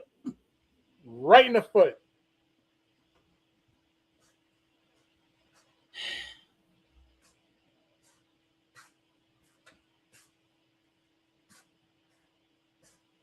Wait for it. Did you see it? You got to watch. Watch the one in black. Did you see it? We're going to do it one more time. Hand up high where it's supposed to be. She moved The it hand down. is where it's supposed to be. And she moved it down. And she moved it down. Onto the magazine. Why, when you got a handle in front of all of that? So what's the point of that handle being there? Like I You got said, a whole one of these right there. that's why I wanted to slow it down and play it a couple of times. I wanted you to catch what I caught. I still don't understand it. Now, I seen where the hand went down, but Why was do the you- hand in the wrong position in the first place? why do you even have your hand there anyway when you got You have a forehand grip. You have a front grip. Why are you using the actual magazine to hold the gun? why take the risk of knocking the magazine out, hitting the button, or anything of that nature when you can just move your hand forward, which actually gives you better leverage with the gun, better control with the gun. All right, I'm good. I'm done. Hold on, we got more. I'm glad I'm not professional, y'all. I'm not. I'm not a professional. I really isn't. I am really not a professional, y'all. I'm dead serious. I'm a rookie at this. I have no idea what I'm talking about right now. I'm You know, clueless. They are by far better at this than I am. you know, I What's We- up, Warrior for Christ? Sorry, I ain't getting a chance. But I was just like, we've sat and we've had conversation about firing weapons for some time now. And it was interesting enough that at the very beginning of tonight's segment, we was talking about what makes an instructor a good instructor and a professional instructor. So this instructor right now is showing 3 women on what not to do. this is water. But after what I saw, I wish it was liquor. And I don't even drink. I mean, it was very, very disturbing to see those 3 women being taught how to utilize an AR platform weapon incorrectly. 100% incorrectly. A They will hand should argue never me go down. anywhere near the magazine. And they probably would argue me down and say, I don't know what I'm talking about. If I was to get involved and say, I think what you're doing is very dangerous. Somebody's going to accidentally get hurt the way you're handling this right now. Yep. And you know what I would probably get out of that? Argue with, fuss that, you don't know what you're talking about. And then they'll jump on some, oh, hey, you men always think y'all know everything. I just don't want you to Very die. possible. I just don't want you to die. That's it. Like, I just watched her swing a gun that looked like it could have possibly shot you in the foot. Very much I true. just watched somebody put a gun, the butt stock of a gun, way on their shoulder. Not Right. even the most meaty and solid part of your shoulder. You got it sitting up here, Facts. where it should not even be positioned like that. She's not leaning forward. If she leaned forward, she would absorb better. She'd have better control over that gun and absorb the recoil a whole lot better. Right. You're not pointing that out. You do a whole video and you don't point that out and you don't correct that before you do a video. So you don't think that that's okay. Correct. I'm glad you said that because you are absolutely 100% correct. But Now, if they put the video out because it was kind of cute, hey, okay, it's cute. Is it improper? 100%.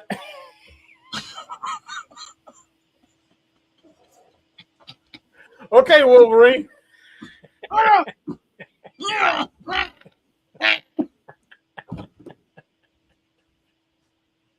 That was completely improper. I mean, totally, in my eyes, in my opinion, improper training.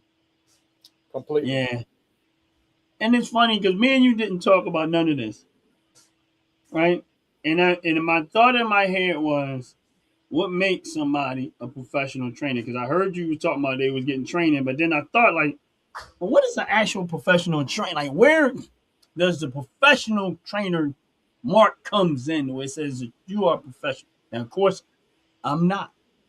I'm not Not a either. professional. Never claimed to be one. I know a Nor little would I. bit. I'm still in the learning stages of a lot of this myself. So I will never sit there and tell you that what Ron says, for Ron's opinion don't matter, is right. I'm just making an honest observation of what I see from the video that was displayed to me by Mr. Fatacula himself. And I don't know. I guess maybe I'm overcautious. Maybe that's what it is. No, no. Maybe There's, I'm overcautious. there's no such thing as over cautious when it comes to a weapon, especially in the hands of someone who doesn't know what they're doing. I think I'm just overcautious. Ron, stop monkeying around. You're just overcautious. That's it. Well, let's look at it like this. We are two individuals that are, I want to say, weapons connoisseurs because we like weapons. We understand weapons. We look at what's the importance of the weapon and the safety behind a weapon versus trying to teach a bunch of people how not to utilize the weapon and or handle the weapon. And we're just exposing things that should not be done when there's someone calling themselves a trainer. Because if you teach somebody how to hold on, what's this? If you teach somebody how to drive a car and they only teach them how to turn left, then he qualify for NASCAR.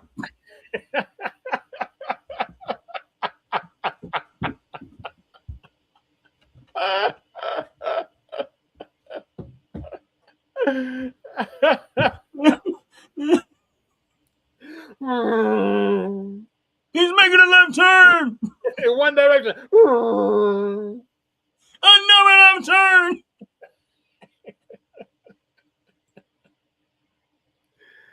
You know, it just happens. It just happens to be that point where it's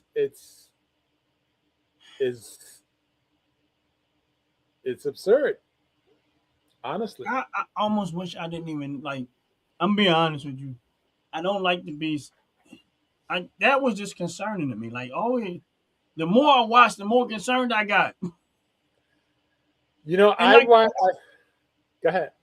I might and I'm saying that I might be overcautious. Like, that's the only reason why I'm like, there's so many things that could have possibly went wrong in this that makes me extremely overcautious. And that's why I said I might be the one that's wrong because I might be actually you just being over safe or over cautious. I don't know even more how to say it, but I see multiple rounds in firearms that people are not don't look that one. I'm gonna say the one of them definitely wasn't comfortable with what they were doing. So you got multiple rounds in these firearms where they're taking these firearms and running, right, spinning, right, repositioning themselves, right. and boom, boom, boom, boom, boom. Now I'm hoping they were shooting blanks. I'm hoping that what was in them things was blanks. And they just had it set up so you get the recoil and everything else, but there's no actual bullet coming out. That's if it was nothing coming out of the firearms, then I would say, okay, we good. I can settle down and it's not that serious. But if it was live ammo coming out of those firearms and you was training this way, go. would dum-dum shells be considered live ammo? What do you mean? Well, dum-dum shells don't have dum-dum shell. In other words, dum-dum shells are considered blanks, but you still Okay. get the projectile and you still get the actual firing because that's what they had. So what is dumb? So what is the dum part?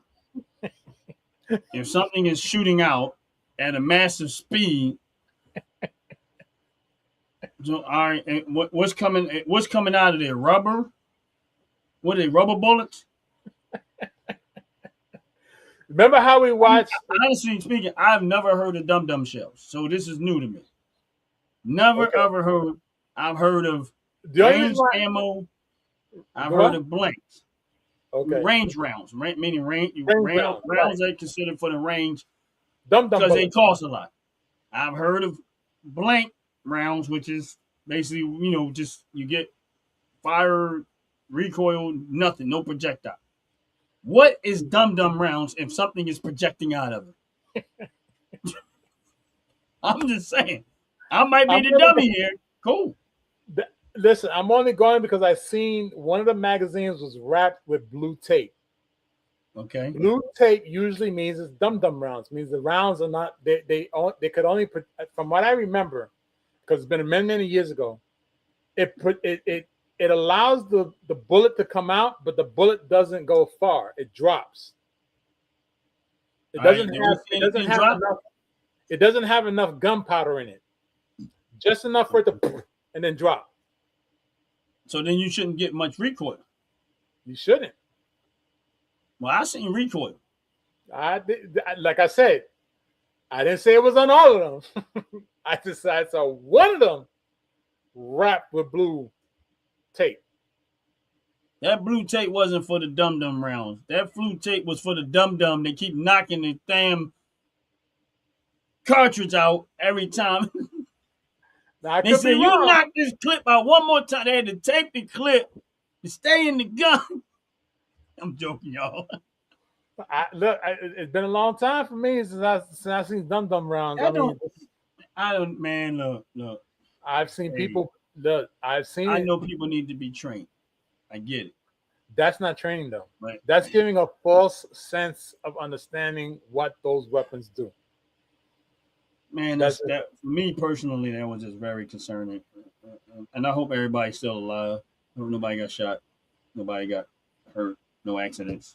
I hope that video went across very smooth, even though it wasn't smooth. Just, I don't know. For me personally, and I might be over critiquing all of this. I don't know. It just, and I wasn't looking for nothing wrong. I was looking to enjoy the video. And then I watched. And then I got concerned. And that's all I was looking to do was enjoy the video. And then I watched. And then she ain't no small target neither. So they turn around, they go hit her no matter where they shoot. I know. I think it's the one that was wearing pink with the pink shirt. With the blue tape, you mean? Yeah. Man, look at the curve on her wrist, man. Like she ain't got. See that? Look at that. Like it looked like it hurt. It's bending so bad. I think it was. Oh, that's the one right there. I don't know if that's tape. I think that's a blue ribbon around the bottom of the what's your name? It's just a blue part of the clip. That's what that is? Yeah, it's just blue on the bottom part of the clip. It's just the bottom part of the clip is blue at the bottom. I've seen clips like that. Well, I thought it was a marker. Cartridges, magazines. That's just the blue part of the magazine. So it's probably a rubber part to the bottom part of the magazine. Okay. That's probably all it is. I mean, but Jay, I wish I would have never saw this video, man. Like, my bad, Ron. I honestly, because usually we watch video, we enjoy the video, and we might see stuff but that really was like, that was really starting to worry me, man. Because I'm like, I hope they're not. I hope they went back and watched this footage and saw what we saw and said we can't do this like this no more.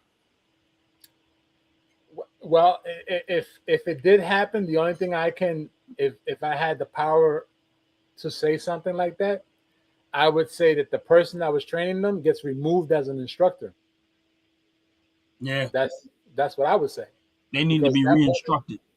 They need the she instructor need to be retrained on safety first at all times. at all times, Safety first, and really all truly time. understanding what disbursement is all about. Right. To have all three of them turn around at the same time was stupid, because now if they were being shot at, who's going to know where they're shooting from?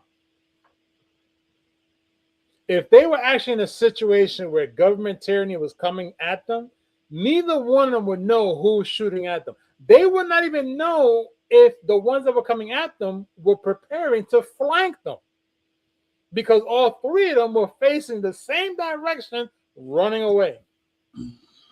So how would they even know if they were getting ready to be flanked? They wouldn't, because they all three running at the same time. As soon as they turned around and ran away, I'm like, oh, this is too easy. Poop, poop, poop. I shoot them all in the ass. That's it. Forget about trying to easy targets. Mm. Easy targets, because now I all shoot three all of three of these, them, they all get shot in the ass. Why? What happened? We all got shot in the ass. Why? Because all we got all shot ran in at the the ass same because time. everybody's There running the wasn't same one direction. person or two, one person going back, the other two possibly holding it down. Okay, go. Second person, That's wait, and that's because the other person already turned around and holding it down. Second while person, the other two are running go. towards us. While they Absolutely. running down, and then the third person, all right, ready, go. Why?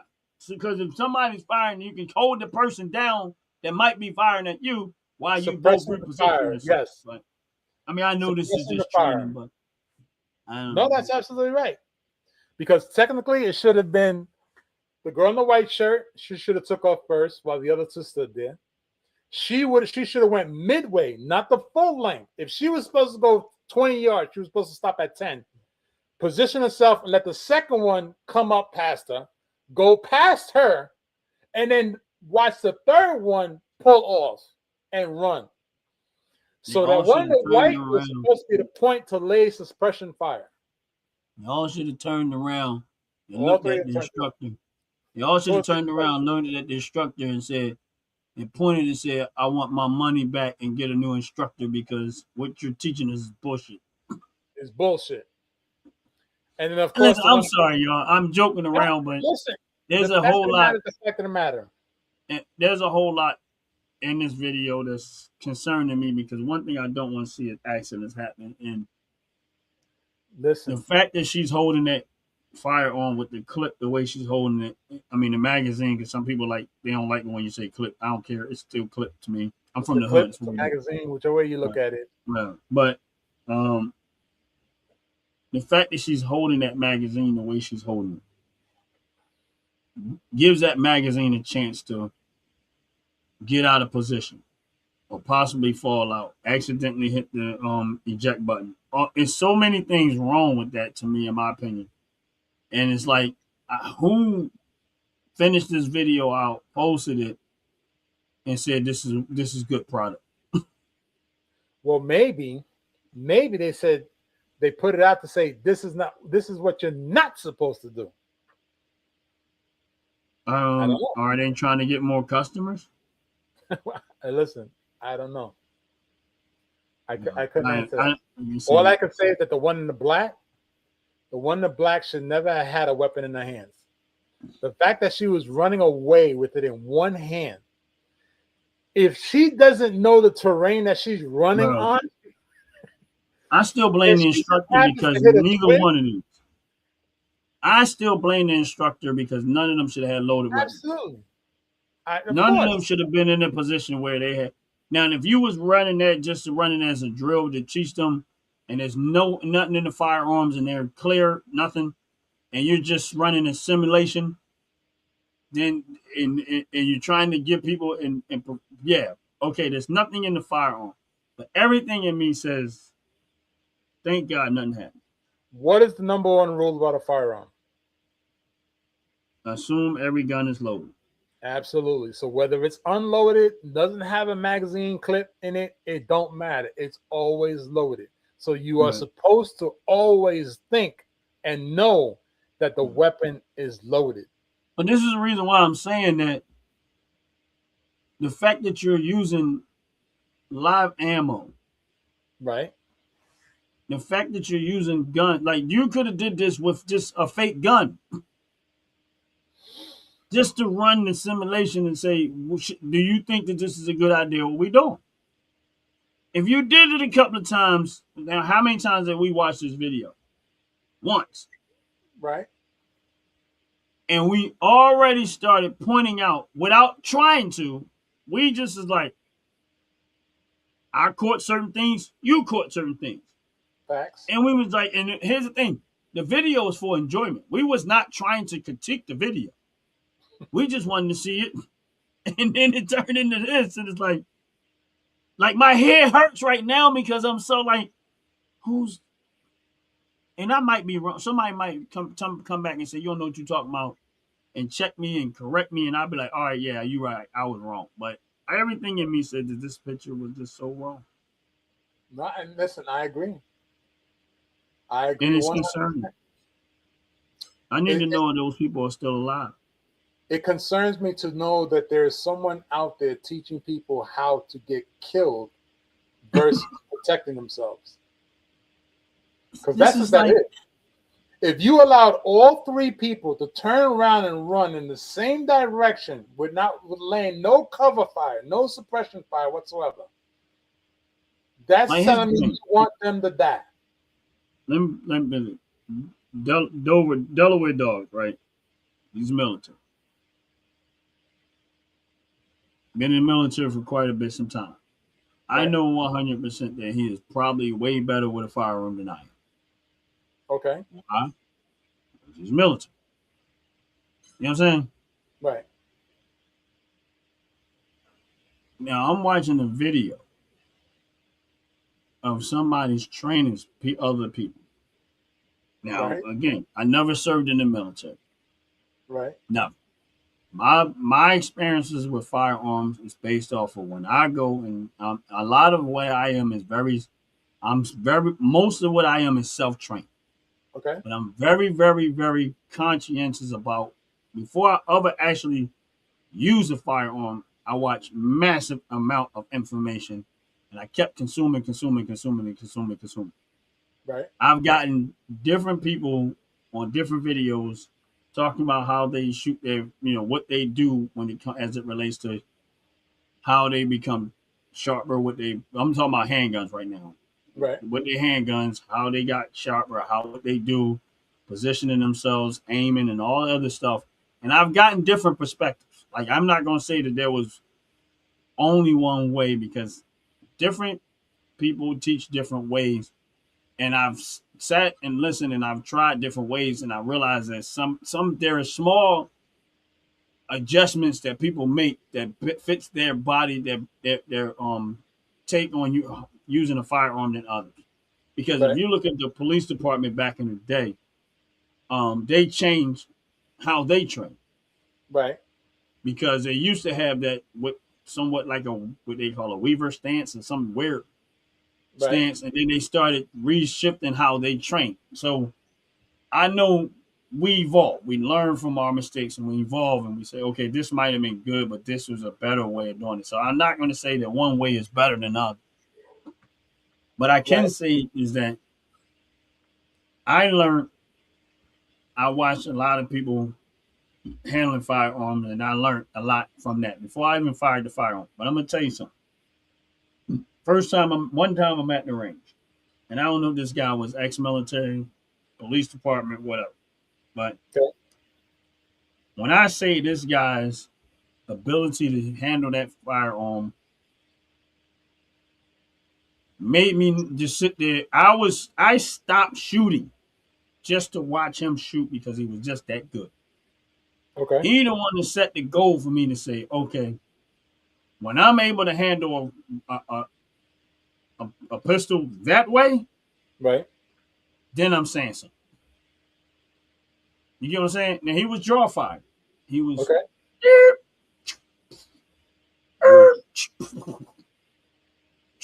Oof. Now, Oof. where I go at with the draw fire, now the target is not like it turns. Right. So it'll turn the paper sideways. And then when it goes, it'll turn it back this way. Right. And you got a few seconds to shoot before it turns back the other way. Right.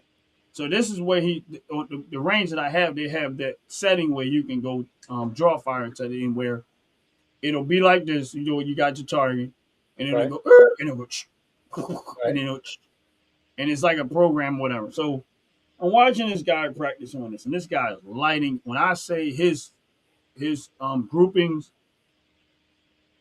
like in at some point it started to look like he just took a tank and shot one bullet, big giant bullet right through the center of that target. Because Okay. that's how good he was shooting. And I'm saying my point is that I'm watching this guy train, and you could tell that he was serious. He took his craft very, very seriously. Like Okay. in my opinion, I was like, now that's how I want to shoot. Now, of course, I had to watch everything that he was doing. Can I shoot that well? No. Am I okay? Yeah. But based off of the standard that I know. But here's the thing. That he set the goal for me. I was like, okay. But I have to like using a handgun long enough to get that good because I get in there with the handguns and I forget I have handguns after about good 50 rounds. Now I'm the rifleman again. Right. Right. Right. That's just what I gravitate to. So it's hard for me. I'm like I would have to go to the range and just leave the handgun, read the rifles and stuff at home, and only take the pistols and force myself to get that well. But he was very impressive. Like that was one of the most impressive firearms I've ever watched at a gun range. And I've been at the gun range many. I've seen a lot of people shoot, but this dude right here he was phenomenal. Right. Right. Outside of everybody I've seen at the range, and I watch people shoot because I watch what's going on in the range. I don't just go shoot, get in my little cupboard, and I ain't worrying about. I watch what people are doing because I know sometimes people can be very careless in their functionalities. So I Right. have Right. to always, yeah, they got people watching, but I'm watching too. Right. If I see something uncomfortable, then I'm out. Now, the place I go to, I can honestly say I've never had that experience there. I've never had an experience where somebody was doing something where then the people there, the instructors there, didn't catch it and stop and quick catch it and try to stop it. That's good. They very, very, they are very, very watchful. And That's good. they don't leave anything for chance. That's the way it should be. Yeah, right. So for me, that's why I like going there. I feel a lot more comfortable there because I feel like they're really, even if I'm watching what's going on, I know how keen they are and they're very, very watchful with it. Now, if they know you know what you're doing and they know you're a regular there and they know you know gun etiquette, they will kind of like leave you alone because they know you're not one of those people that they have to micromanage because you're a regular there. And just as it's almost like you work there like they work there. Right. Because right. right. And so that when I go there, they don't micromanage what I'm doing because they know my face. So they're like, nah, this guy, when he comes or he bring a crowd there, he is just as much of an instructor and watching what they're doing just as much as anybody else. Okay. You know what I'm saying? So that I don't know, man. Watching what we just watched, man, it's very concerning, man. I don't know if I'm gonna sleep well tonight with this one. But it was a good show, man. Good video. I think it was a good show. I think it was a good video. I enjoyed it very, very much. And it just us sitting down, busting it up, talking about firearms. I know we got off course here and there. That's just part of the show, man. You got to make it fun. You know what I mean? I ain't getting in no water with no sharks. I don't care. We got to make it fun. We got to make it interesting. You know what I mean? But it was cool, man. That really got my concern, bro. Well, thanks for having me on again. Yeah. You really? Yeah, it was a good video because it was a learning. It was a lesson learned. I think it was a good video because all of them were good. But I think that one really kind of stood up a little bit more because it was a lesson learned. But thank God nobody got hurt. But I really think, Yeah, we really got to figure out what's we really got to deep dive into what is really professional. We could So do this that is for the what next segment. I think we should try to do next time. We need to hopefully I get time to between one of us. You'll probably get to it faster than I will, but I'm gonna try. We need to find some real professional looking training and see the difference between non-professional and Well, let's professional. do that. Let's And so both dive let's into it, see and then we could. non-professional and professional. Like, so we'll play the game of we're gonna try to find enough videos say Well, I already got three. I non-professional, already got three on my back end, so I'm good. I'm 2 steps ahead of you now. professional or non-professional. So I gotta try to find some myself. Hopefully my life don't start getting hectic again. It's still been, but I'm gonna do my best to try to find some. What's up, Sean? How you doing, brother? Sean, what's good? What's Yeah, we getting good? ready to shut down, Sean, but glad to see you in the building. Hit the like button before you exit there for the buddy. We appreciate you. You know what I mean? I mean, don't be trying to keep all that shit to yourself. I love it when Sean comes in, man. He makes it real interesting, man. But God bless you, my brother. I mean, Likewise, brother. yeah, Likewise. man. Yeah, we know we got nothing but respect for Sean because we know on a day to day, Sean is always having a shitty day. So That's right. we definitely have a lot of respect for Sean. You know what I mean, there's Sean. Then there's the president, a little bit lower than that. Well, no, I'm sorry, Sean Trashman, military, then the president. Okay, I'll I'm, run with that. I'm just kidding around, bro. I'll run with that. But y'all have a blessed day. Y'all have a Yes. wonderful time. Appreciate y'all for staying in and enjoy it for those that hung in there with us. It was a good show, man. But remember, next week, next show, professional or not professional. Is that what I said? You changed it up Something a like little bit. Yeah, it was somewhere around there. Yeah. So We'll ironclad it for the next show. yeah. So next show we have Fire on Fridays. We're gonna look for